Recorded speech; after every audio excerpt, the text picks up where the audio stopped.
Hello, everyone, and thank you for tuning in. This is Kama with Kama Speaks, the online talk show. And today I will be speaking with Katherine Elberfield. She is a journalist, a Episcopal priest, and she's also an author. I want to thank you so much, Katherine, for being on my show. Thank you for having me. I'm looking forward to it. Thank you. I think I got a little tongue-tied. I apologize. That's okay. Well, Katherine, why don't you tell us a little bit about yourself?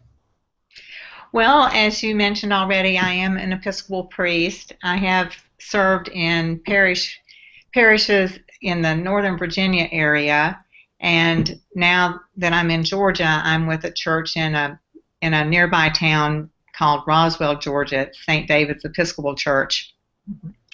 And for a long time, my ministry has been outside parish ministry, in that when I was first ordained, I was very fortunate to go through a style of leadership training that's called servant leadership, which means that it has to do with training people in strong, effective leadership that's not dictatorial, not tyrannical, not top-down.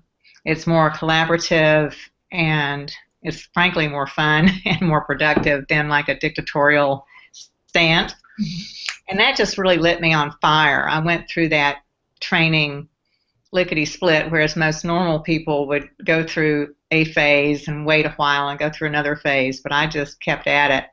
And I became sort of the poster child for that kind of leading and serving. And my observations, that kind of gave me a different lens to look through, to look through as I observed what was going on around me. And my experience was that a lot of leadership that I saw happening in the church, whether it was lay people or the clergy, was not following that model. It had a lot to do with garnering power and control and getting one's own needs met, like if you have a need to feel special or a need to feel important, getting those met rather than the work of the parish, the work of the Spirit.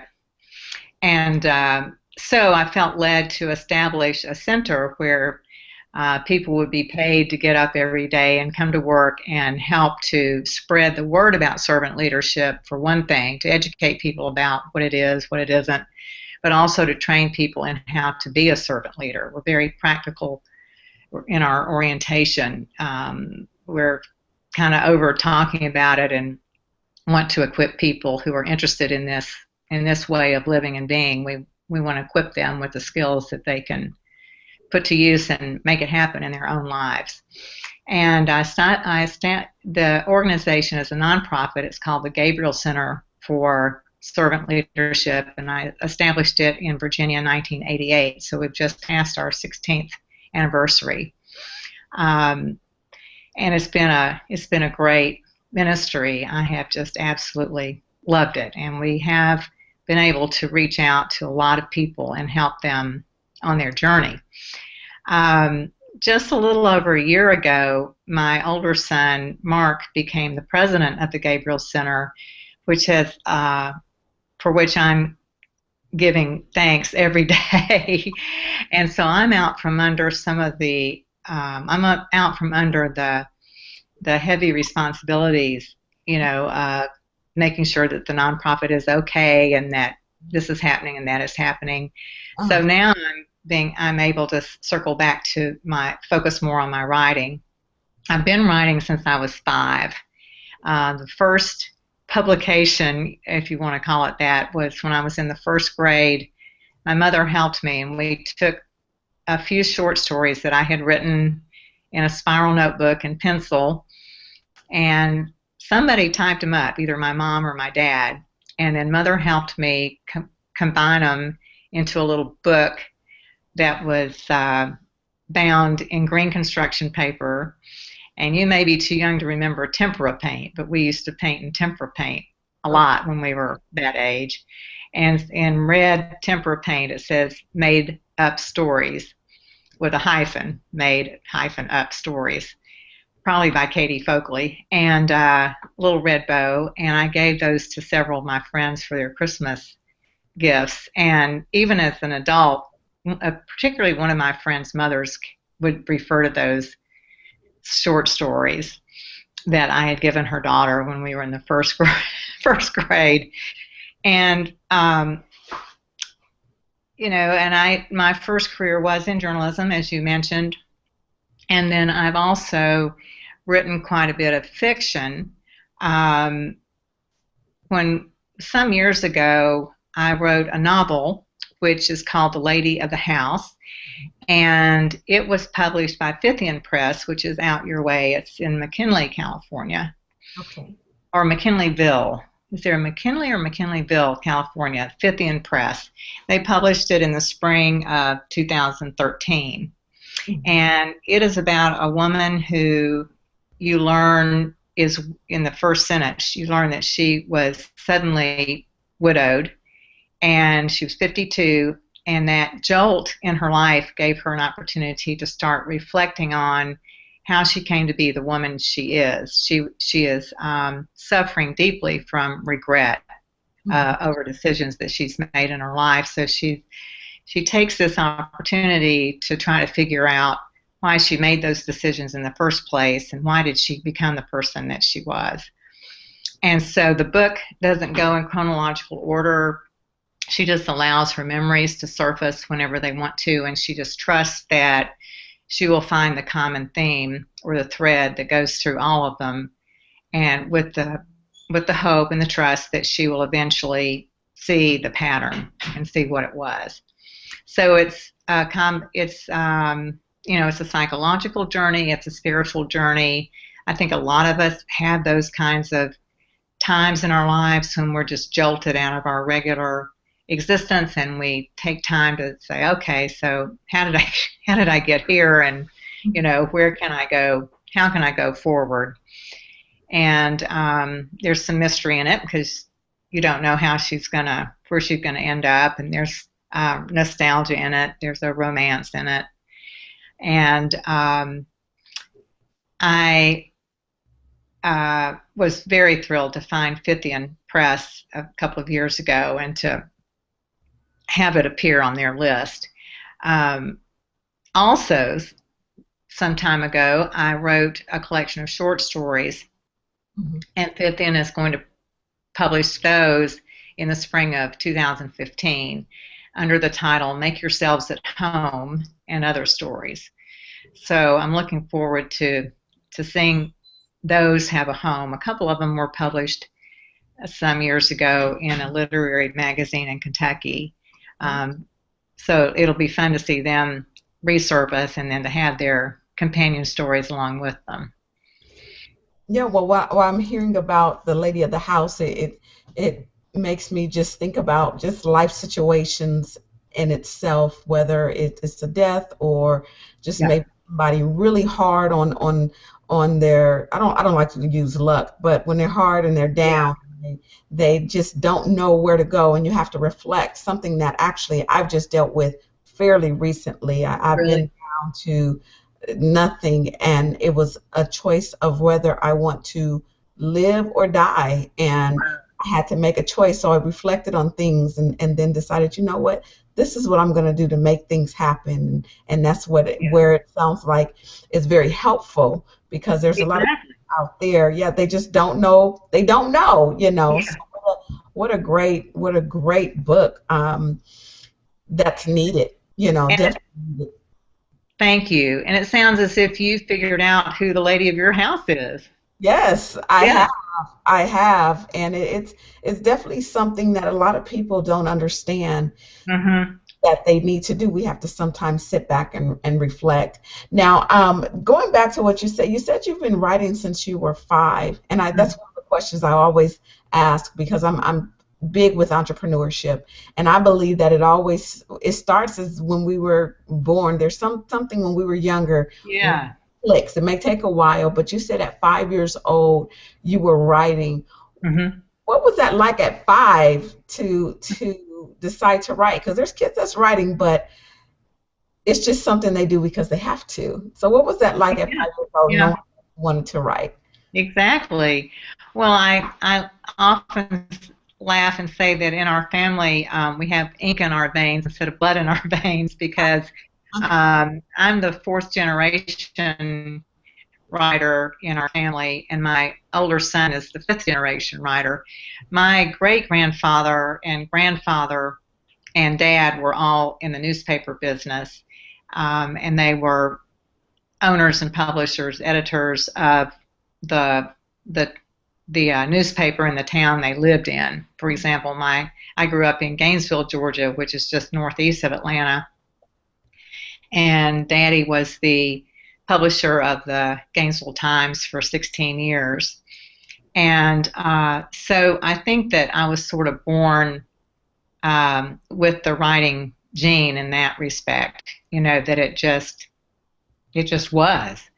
And then as I've gotten older, it just feels as if I'm compelled to put into writing my thoughts, my feelings, my observations, describe the experiences that I've had. Partly it's cathartic, and part of it is as I want to share what I've discovered, So, and the way for me to do that is through writing, telling stories. It is an impulse, and you're right. When you write, it's because you have to. That it's. I saw an old New Yorker cartoon years ago. A guy is sitting on the doctor's examining table with kind of a lump in his abdominal area, and I think it's the doctor who says, "Yes, there's a novel in there, and it has to come out." And that's the way it is. It'll just keep bugging you until you get it out. Yes, yes. Well, that just lets people know that whatever you have inside you, just do it. It is sometimes an urge. I realize I have the urge to speak, so I created this platform to do a show. I love to speak. I've always been that way, and that's why I'm doing, what I'm doing today. So what are some things that you are doing right now? You have a new website that's coming out. Why don't you tell us a little bit about it? It's called KAE Writes, WRITES.com. We're hoping it'll go live about the end of this month. Okay. And it's going to be lots of fun. It's really going to be an interactive community kind of enterprise. We will, of course, feature the lady of the house and make yourselves at home and other published works. I've been writing for publication since 1975, so we'll have lots of things to share, sermons and newspaper articles and magazine articles and all kinds of good stuff. I even want to put the made-up stories on there, that I gave out to my friends in the first grade, because I think that'd be fun. Oh, yes. And we're going to have a community where people can, we want people to engage with us, let us know what they're thinking, what their journeys are, just like you shared your journey, like the protagonist in The Lady of the House, and we want everybody to do that, just to write in and tell us what's going on, tell us about their journeys of discovery and self enactment, I guess you would say, just finding out that you're the lady or you're the man of your own house, and what does that mean? And we'll have book groups so that we can either meet and talk about some of my books, or people in the book group can pick out a book, and the group will read it and meet and talk about it virtually. And so we want it just to be as interactive as possible, so that it's not one thing that I am very it's a non-negotiable with me, is that this be a discussion that we're all in together. It's not all about me, if that makes any sense. Yeah, that's excellent, and that's what I love about technology. It's because you can do so much with it. You're not limited, like you said, bringing up some of your old writings, some things that you've done in the past, Hmm. share it with the world. You don't have to stay within your city and then try to branch out to your state, to the country, Yeah, to the world. I mean, you can do so much and be able to reach out to so many people. And I love the interactive part because that's what keeps people engaged. exactly.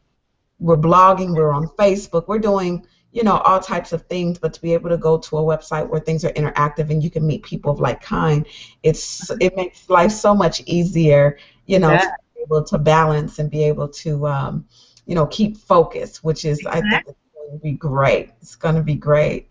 And Okay. we're also going to encourage people to submit if they want me to write a review of their book. As long as they provide me with a copy of their book, then I'll do that. And then if they want some editing done, I've served for years and years as an editor.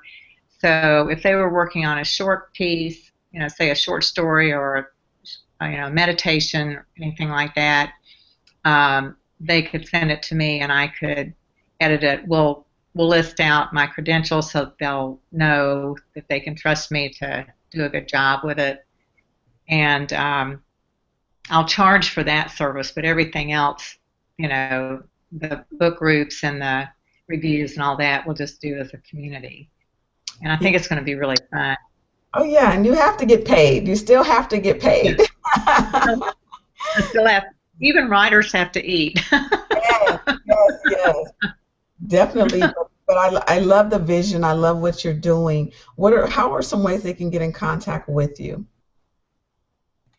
Well, that is a good question. Once we have the website going, there will be an email address attached to it.